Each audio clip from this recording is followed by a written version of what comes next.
வணக்கம். நான் இன்றைக்கி தட்டை செய்ய போகிறேன். அதுக்கு அரிசி ஊற வச்சுருக்கேன். இட்லி அரிசி இந்த டம்ளரில் 2 டம்ளர் ஊற வச்சுருக்கேன்.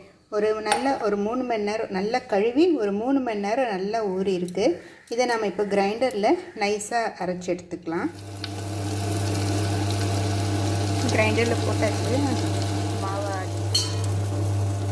ரொம்ப தண்ணி ஊற்றாமல் லைட்டாக தண்ணி தெளித்து நம்ம நைஸாக ஆட்டி எடுக்கணும்.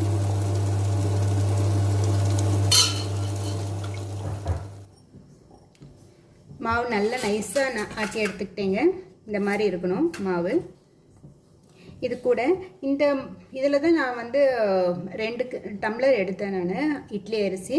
ஸோ இதில் 1:4 ரேஷியோவில் நான் இதில் அரை டம்ளர் பொட்டுக்கடலை எடுத்து பொடி பண்ணி வச்சுருக்கேங்க. இதை மிக்ஸ் பண்ணிக்கலாம். பொட்டுக்கடலையை மிக்சியில் நம்ம பவுடர் பண்ணிவிட்டு நல்லா ஜலிச்சு எடுத்துக்கலாங்க. இதுக்கு தேவையான அளவு உப்பு போட்டுக்கலாங்க.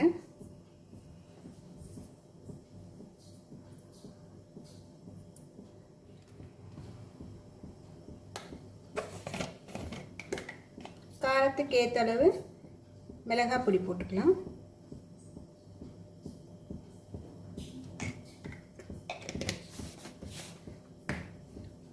கடலைப்பருப்பு 2 மணி நேரம் ஊற வச்சுருக்கேங்க. அதை பிழிஞ்சு போட்டுக்கலாம். இது ஒரு 2 டேபிள் ஸ்பூனுங்க.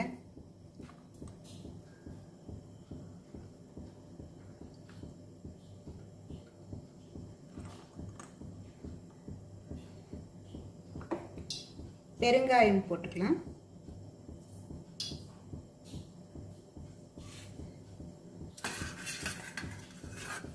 கருவேப்பிலை எடுத்து வச்சுருக்கேன், கட் பண்ணி வச்சுருக்கேன், அதையும் போட்டுக்கலாம்.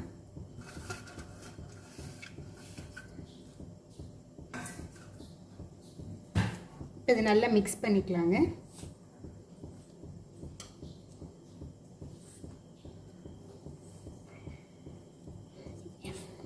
எண்ணெய் காய வச்சுருக்கேன். அதிலிருந்து 2 குழிக்கரண்டி எண்ணெய் இதில் ஊற்றிக்கலாம். எண்ணெய் காயட்டும்.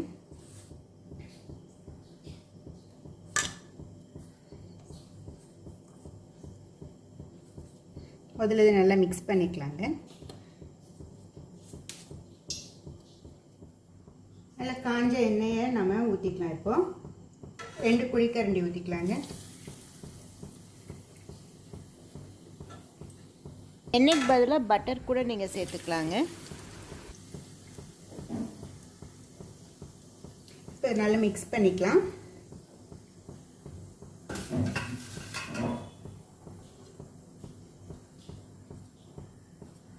சூடாக இருக்குங்க, பார்த்து கவனமாக மிக்ஸ் பண்ணுங்கள். எண்ணெய் ரொம்ப கொதிக்கும், பார்த்து.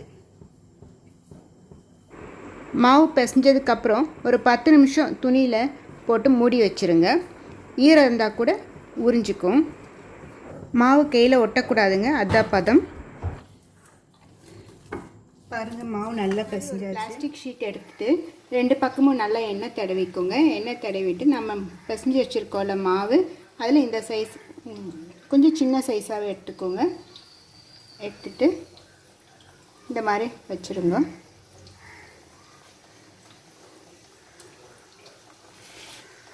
வச்சுட்டு இந்த பக்கம் மூடிக்கோங்க. அதே ஒரு பக்கம் வச்சு மூடிக்கோங்க.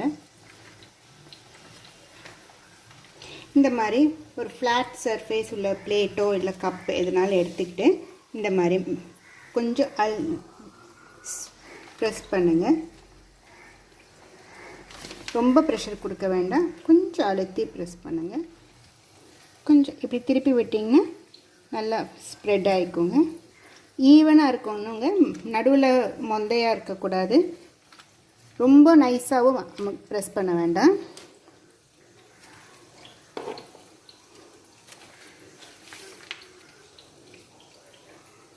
கொஞ்சம் இந்த மாதிரி சரி பண்ணிக்கோங்க. நடுவில் திக்காக இல்லாமல் பார்த்துக்கோங்க.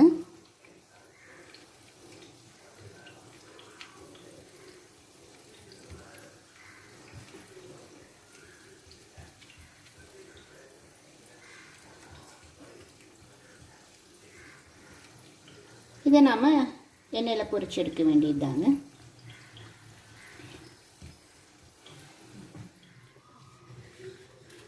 எண்ணெய் காஞ்சதுக்கப்புறம் கொஞ்சம் மீடியம் ஹையில் வச்சுக்கோங்க.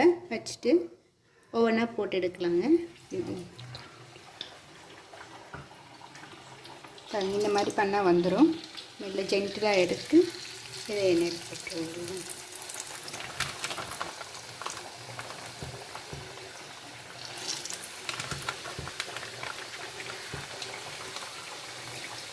இந்த சைஸ் திக்னஸ் இருந்தால் போதுங்க. இந்த சைஸ் திக்னஸ்.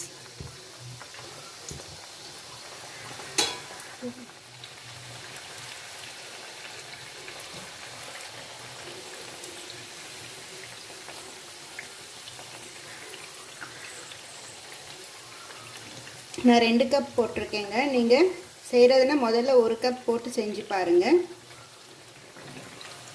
1 கப்புக்கு 1/4 கப் பொட்டுக்கடலை மாவு போடணும்.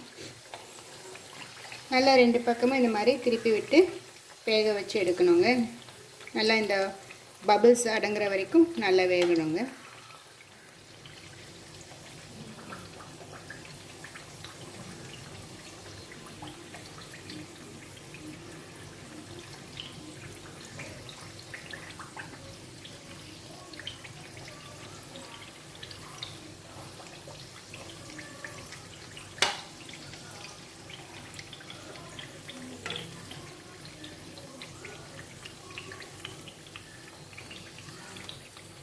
போதும் பாருங்கள், இங்கெல்லாம் பபிள்ஸ் இல்லை பாருங்கள். இதை எடுத்துடலாம்.